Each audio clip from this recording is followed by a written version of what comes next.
It all started on a scorching Tuesday afternoon. I came home from work, sweaty and irritable, only to find my air conditioning off, lights flickering, and my fridge beeping like it had survived a power surge. Confused, I went outside to check the breaker and noticed something odd. A heavy-duty extension cord running from the side of my house, straight into Karen's garage. Now Karen, oh Karen, was your classic suburban menace. Always poking her nose where it didn't belong, reporting neighbors for grass being too tall, and throwing HOA rules around like they were biblical law. But this was next level. I followed the cord, heart pounding, and there it was, a whole setup leeching off my electricity. Fans, deep freezer, pool filter, all running on my dime. I knocked on her door. No answer. Knocked harder. Still nothing. But I knew. I took pictures. Documented everything. Then went home, sat down and thought, call the cops? Nah. Reported to the HOA? Tempting but not satisfying enough. So instead I rewired the circuit. Carefully. Quietly. And I waited. What happened next? Let's just say Karen's cozy backyard barbecue turned into a full-blown rave, complete with strobe lights, seizure-inducing lasers, and bass so loud it set off car alarms. The plan was simple. If Karen wanted free power, she was going to pay for it, in chaos. I spent that whole night in my garage with a soldering iron, some old DJ lights from college, a used fog machine I snagged from Facebook Marketplace, and a circuit I modified to trigger the show on a delayed timer. Oh, and a Bluetooth speaker system set to automatically pair with my phone. By morning, I had everything routed, all through that same extension cord Karen so graciously provided me. The setup was programmed to activate at exactly 7:03 p.m., just as the sun would be setting over our cookie-cutter neighborhood. And oh boy, it was perfect timing. At 6:45 p.m., Karen had people over, 3 of her book club friends who definitely spent more time gossiping than reading, a couple lawn chairs and one of those discount patio fire pits. The grill was fired up. The wine was flowing. And then, it began. First came the lights. Neon pink and lime green beams shot through her backyard like she'd summoned a UFO. They danced wildly, bouncing off the white siding of her house and lighting up the whole block like it was Mardi Gras. Then the fog. Thick plumes of it poured from her garage vents and windows like something out of a haunted house. People walking by stopped and stared. One guy across the street actually cheered. But I wasn't done. At 7:06 p.m. sharp, the bass dropped. The Bluetooth system I linked kicked in with Sandstorm by Darude on full blast. The ground shook. Karen's book club friends screamed and knocked over a wine table. The fire pit tipped, sending embers into her fake grass turf. One of the neighbors called 911. Karen stumbled out into her yard, arms flailing, yelling, "What's happening? Why is my house doing this?" I stood in my window sipping lemonade, watching as she tried to unplug the cord, but it was too late. The system was locked in a feedback loop. Every time she pulled the plug, it restarted with double intensity. Her entire lawn was now a seizure risk zone. Eventually the fire department showed up. Then the cops. I had already snuck outside and disconnected my end of the extension cord, left it lying neatly like it had never moved. When Karen came banging on my door at 9 p.m., red-faced and sweaty, I played dumb. "What do you mean your house turned into a rave?" I said with the most innocent expression I could muster. "That's wild. You might want to get that looked at." She screamed something about how I tampered with her property. I just nodded and said, "It's illegal to tap someone else's electricity, Karen. Want to call the cops and tell them the whole story?" She didn't. The HOA showed up 2 days later. Karen got a hefty fine for unauthorized electrical setups and a fire code violation. She hasn't spoken to me since. But every once in a while, I see her eyeing my house with pure fear. And you know what? I sleep like a baby. About a week later, things started to quiet down. No more HOA emails. No more midnight strobe lights. No more Karen, at least not in the screaming on my porch sense. But the best part? Karen had to hire an electrician. Turns out, my little rave stunt caused a cascade failure in her ancient wiring. Fried half her outdoor outlets. The guy quoted her over $1,200 in repairs. Her face when he gave her the invoice? I wish I'd framed it. Then came the rumors. It started small, just whispers among neighbors. Mrs. Donahue from 2 doors down told everyone Karen had some kind of secret party business. Mr. Flynn thought she was testing light rigs for an underground club. Even the mailman asked me if Karen was starting a DJ career. I didn't correct anyone. Why would I? I even added fuel to the fire, casually mentioning I saw Amazon packages with stage equipment on her porch the week before. By month's end, Karen was the EDM queen of Oakview Lane, and she hated it. But the cherry on top? Halloween. I decorated my yard with fake cables, disco lights, and put up a giant sign that said, "Headphone rave responsibly, ask Karen how." Headphone. Kids loved it. Parents were confused. Karen nearly choked on her pumpkin spice latte when she saw it. And me? I've never paid so much for a single electricity bill. But I've also never been so happy to. For a blissful 3 weeks there was peace. Karen stopped making eye contact. No passive-aggressive notes. No random HOA complaints about non-regulation wind chimes, or overly enthusiastic holiday displays. I thought maybe, just maybe, she'd learn her lesson. But Karen? Karen doesn't learn. Karen plots. It started small. I noticed weird things. My trash bin mysteriously fell over every collection day. My sprinkler system started turning on at odd hours. Once my mailbox was somehow glued shut. Not regular glue. Like industrial-strength epoxy. I had to use a crowbar to open it. Thought maybe raccoons had unionized. Nope.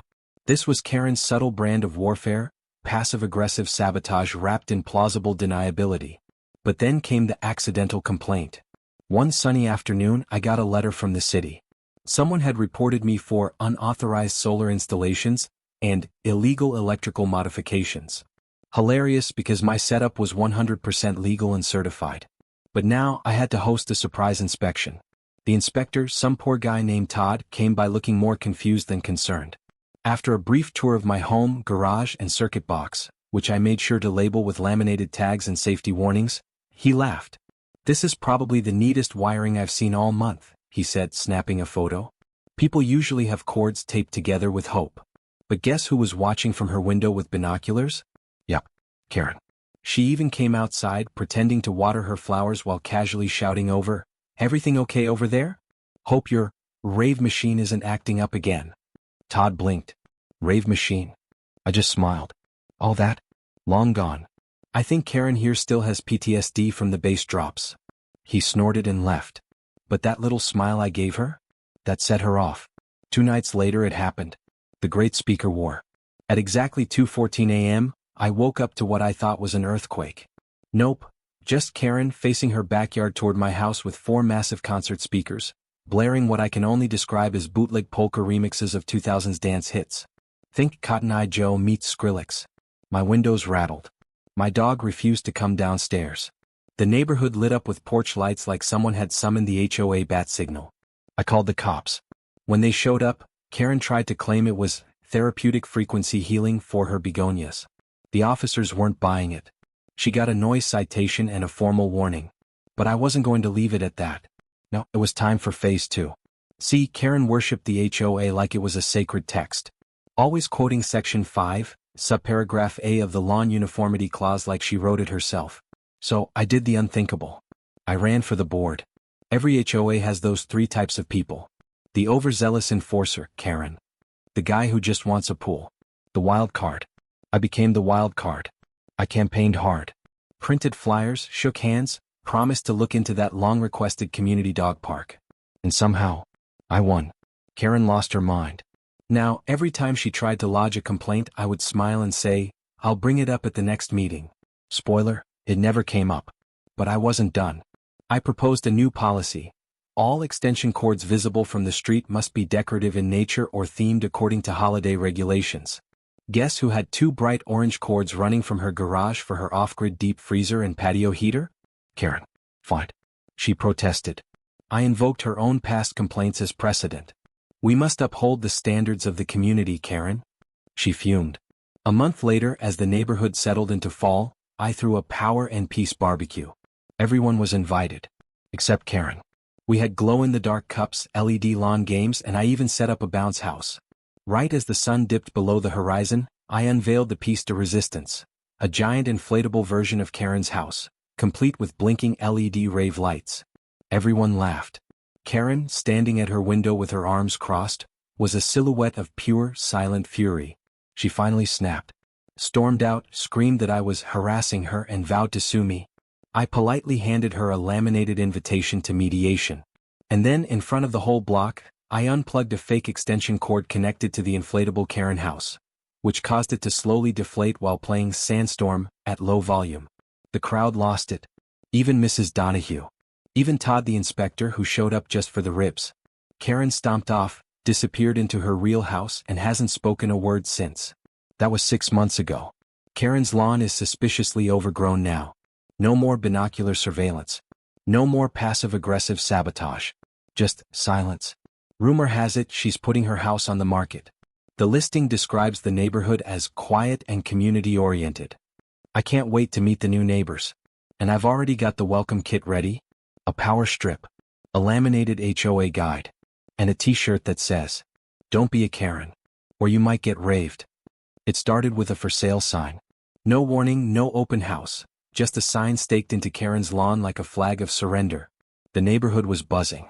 I even overheard a jogger slow down and say, "Wait, the rave lady's leaving?" Yes, she was. Her lawn, once manicured like a golf course maintained by unpaid interns, was now patchy and neglected. Plastic flamingos stood crooked, defeated. The security camera on her door, once pointed firmly at my driveway, hung loose as if even it had given up. Naturally, I had to investigate. A few evenings later, I just so happened to walk by during a showing. A young couple, mid-30s, hipster vibes, clearly looking for charm, stood in the driveway as the real estate agent pointed out the backyard. "She added these speakers last year," the agent said. "Great for parties or frequency therapy?" I nearly choked. Later I did some online digging. Karen's listing? 3-bed, 2-bath, energy-conscious home with custom sound system. She was selling the rave. But that wasn't the twist. The real twist came when I got a knock at my door a week later. It was the couple. Smiling. Friendly. The guy wore a hoodie that said, "Plug me in." The woman had pink-tinted glasses. "Hey, we're the Morizes," they said. "We just closed on the house next door. The seller said you were part of the community vibe." "Oh," I said, playing innocent. "What exactly did she say?" "She said you were the guy who redefined suburban nightlife." I paused. Blinked. "Excuse me?" "She said your light show was legendary," the guy added. "Said you inspired her to lean into her party power." I nearly collapsed on my porch. Karen, the woman who once called the cops over a wind chime, had rebranded herself as some kind of neighborhood rave pioneer. But it got better. "Anyway," the woman said, "we're both DJs. Like actual ones. We've done gigs in Berlin and Tokyo. We'd love to collab sometime." I smiled. "Oh, I think that can be arranged." Fast forward 2 weeks. Karen was gone. Her house, freshly repainted and oddly darker, probably to make laser lights pop, had a whole new vibe. The Morizes moved in with gear. I'm talking full soundboards, professional lighting rigs, and a fog machine they lovingly called Brenda. We didn't just collab. We formed an underground HOA-approved EDM alliance. The first neighborhood mixer was invite only. Every attendee got neon wristbands and glow-stick name tags. Todd the inspector became the unofficial bouncer. Mrs. Donahue baked glow-in-the-dark cookies. No one knows how she did it. We called ourselves the Subwoofer Society. We were unstoppable.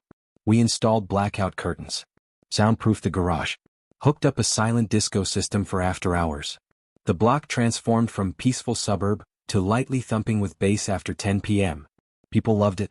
We even made a community rule. If your lawn lights don't pulse, you're getting a pulse fine. But peace never lasts. One fateful Friday, I received a letter. From Karen. A handwritten note, carefully typed, because of course it was, on personalized letterhead with a watermark of her old house. "Dear former neighbor.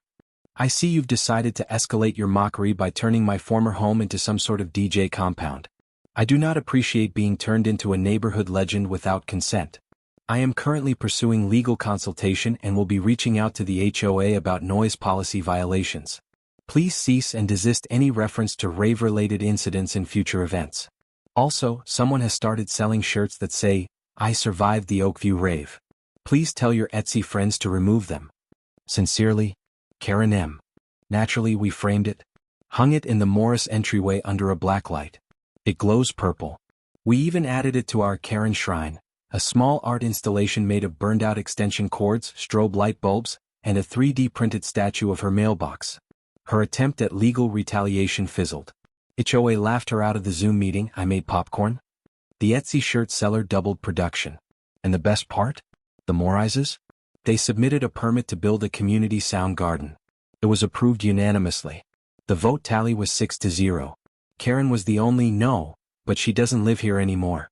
Now every Friday night the block pulses with synchronized LEDs. Children ride scooters through misty fog trails. Parents mingle, sipping glowing drinks. Retirees play LED bocce ball. It's not just a neighborhood anymore. It's a vibe. And sometimes, when the fog rolls just right and the bass hums soft and steady, I swear I can hear the faint screech of a distant Karen. Somewhere out there, in another neighborhood, warning her new neighbors about the dangers of communal joy and coordinated playlists. But here we live in harmony, in rhythm, in rave.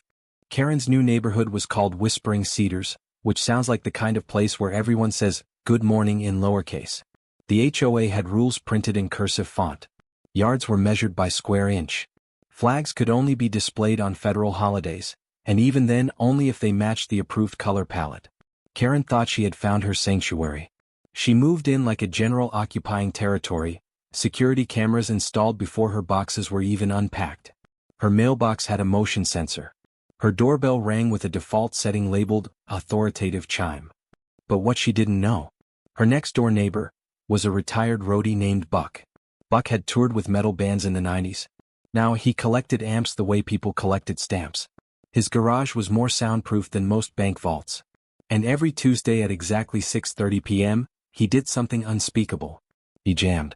Full-on face-melting guitar solos. Double kick drums on a digital loop. A fog machine named Beatrice, sister to Brenda. Karen had no idea what she was walking into. The day after Karen moved in, Buck's Tuesday jam commenced. Karen was watering her chrysanthemums when the first chord hit. She dropped the hose. The flowers flooded. Within minutes, she was on her porch, phone in hand, dialing the HOA emergency line like she was reporting a felony. Her complaint was detailed, complete with timestamps and subjective decibel estimates. It felt like 400 decibels, Marcia. The HOA issued Buck a friendly reminder about quiet hours. Buck responded with a printed sign on his garage. Quiet hours begin at 9. Until then, rock on sign of the horns. Karen wasn't used to being ignored. So she escalated. First came the flyers. Dozens of passive-aggressive pamphlets titled, Keeping Our Cedars Whispering, A Guide to Acoustic Decency. She slid them under doors. Taped them to lampposts. Buck got 12 on his truck alone. Next came the petition. She called it, Operation Noise Null. She stood outside the local grocery store with a clipboard and a folding chair.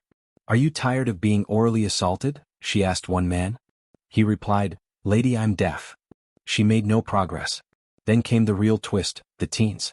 The local kids, always looking for rebellion disguised as culture, worshipped Buck. When Karen tried to silence him, they rallied like she declared war on music itself. One of them, a girl named Riley, posted a TikTok titled #SaveBuck featuring Buck shredding a solo in slow motion while Karen argued in the background, sped up to chipmunk speed. It went viral. Karen became a meme. Let Buck Cook shirts were sold online. Then came the noise parade. On a Saturday afternoon at 4 p.m. sharp, kids on scooters, longboards, and bicycles rolled down the street. Every single one holding a Bluetooth speaker playing Buck's greatest riffs. One kid had duct-taped an amp to a wagon. Another blasted EDM remixes of Buck solos, tribute from the Subwoofer Society, who heard the legend was under siege. Karen nearly fainted.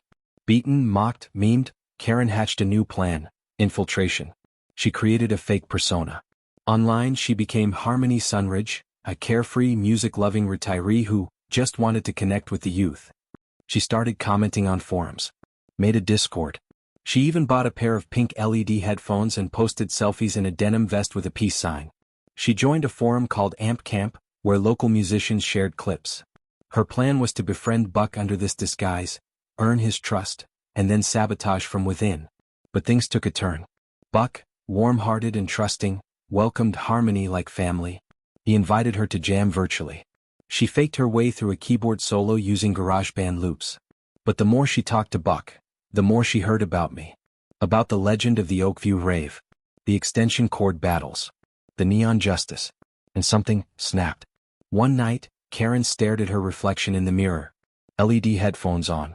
Denim vest glowing softly. She whispered, "What have I become?" Because deep down, she felt it. The beat. She started tapping her foot.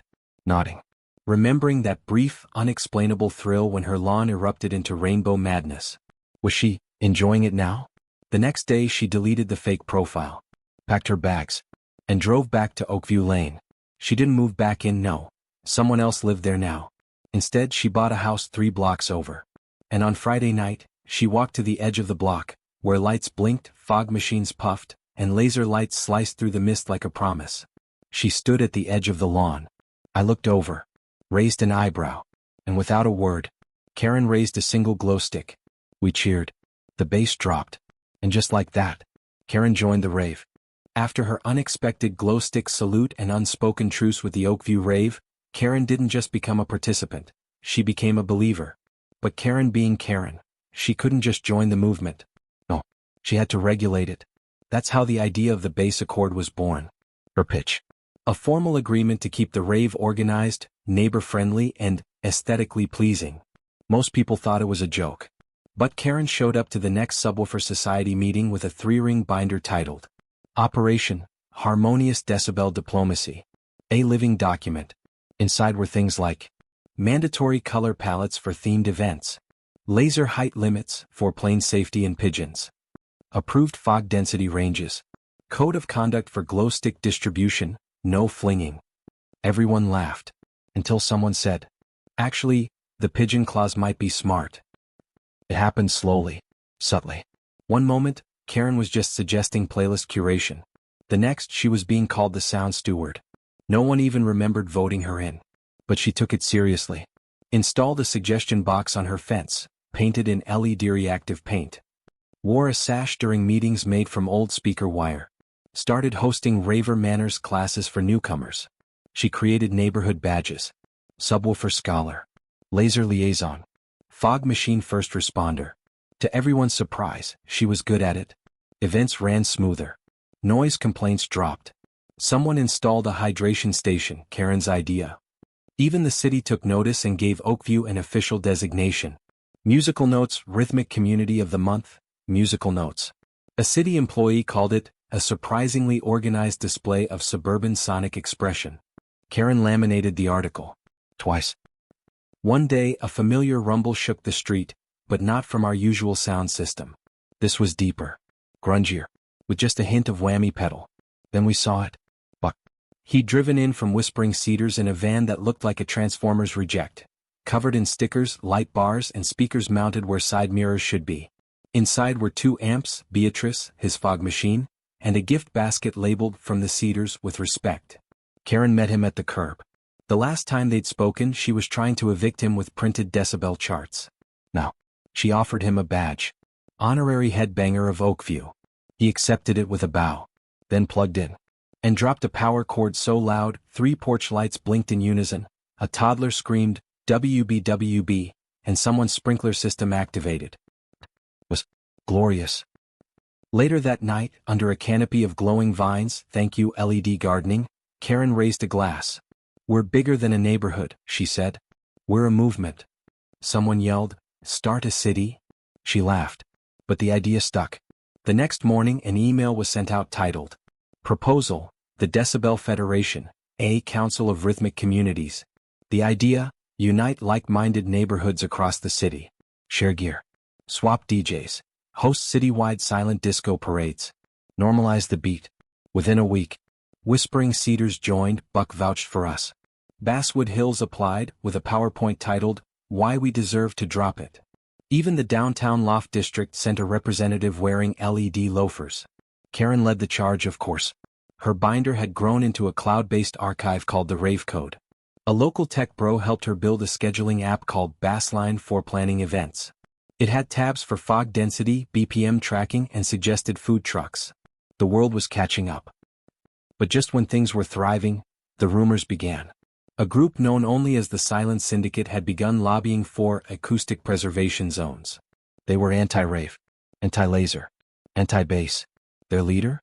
An anonymous figure going by Mute Point. They started small, sneaky petition drives, passive-aggressive op-eds in community newsletters, mysterious noise monitors placed on lamp posts. But they had money, influence, and they just proposed legislation that would cap residential bass levels at 35 BPM. 35. That's practically a heartbeat. We knew what this meant. The ravers would have to fight. Not with violence, but with sound. The night the news broke about the proposal, Karen didn't waste a second. She gathered the crew, every last one of her sound stewards, laser liaisons, and even the unassuming fog machine first responders, who had become indispensable. Oakview was buzzing with whispers of the new threat. The rhythm of their peaceful rebellion was being stifled, and they weren't about to let it happen without a fight. The meeting was called in her living room, where LED lights flickered in synchrony with her pulse as she pored over the new legislation on her tablet. Mute Point and the Silent Syndicate had made their move, but Karen had something they didn't. A well-organized, highly motivated, and unexpectedly united group of rhythmic warriors. The Silent Syndicate thinks they can make us disappear into quiet corners, Karen started, pacing around the room with her hands clasped behind her back. But they underestimate the power of the beat.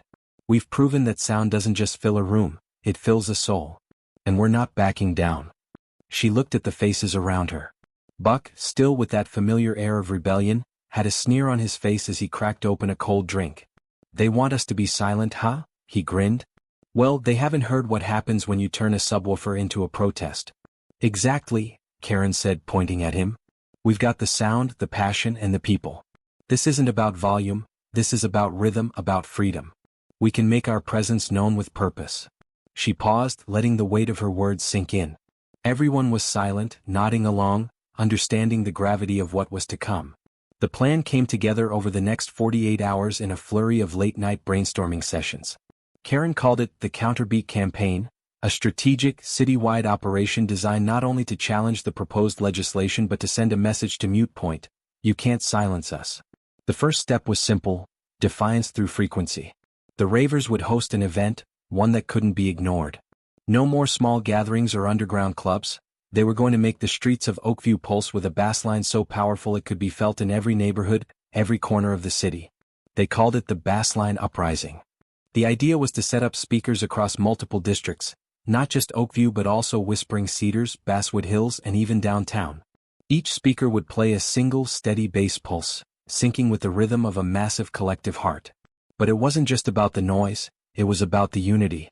Each community had its own identity, its own subculture, and by linking them together through one seamless, synchronized beat, they would show that no one could silence the sound of their collective spirit. Look, we need a symbol, Karen said one evening as she doodled on a napkin. She was scribbling the logo for the Bassline Uprising, a stylized waveform rising above a city skyline. The design was simple but powerful, like the sound itself. As Karen put the finishing touches on the symbol, she turned to the group. We'll plaster this on everything. Posters, flyers, t-shirts. We'll cover the city in the logo. But it's not just for us. It's for every person who's ever felt that beat in their chest. This is bigger than Oakview. It's bigger than us. Ravers all across the city will rise, Buck added with a fire in his eyes. And when we do, we're gonna drop the bass so low they'll feel it in their bones. The morning of the Bassline Uprising, Karen stood at the center of Oakview's Main Street, a megaphone in her hand and the sound of a deep, rhythmic pulse vibrating through the pavement beneath her feet. Her sound stewards were already at their posts, checking equipment, setting up barriers to guide the crowd, and preparing for the citywide wave of bass. The streets were lined with people, all wearing Bassline Uprising t-shirts, some even in DIY LED costumes, ready to show their support. Buck was somewhere in the background, adjusting his fog machine while the neighborhood kids ran around, passing out glow sticks and handing out flyers about the Counterbeat campaign. The crowd grew, swelling with anticipation. Even the downtown Loft District had sent a delegation, their LED loafers glowing brightly, as if they had come to party but stayed for the revolution. Karen took a deep breath, surveying the sea of faces. She could feel the bassline pulsing in her chest, in her bones. This was the heartbeat of Oakview, of every neighborhood united by sound. The first note hit, deep and heavy, and the crowd erupted. The speakers crackled to life, a powerful wave of bass rolling down the streets, each pulse carrying the weight of defiance, the weight of every voice that refused to be silenced. And somewhere high above them, Mute Point was watching, listening. The question was no longer whether the Ravers would be heard, but whether anyone could ignore the sound of a movement that couldn't be contained.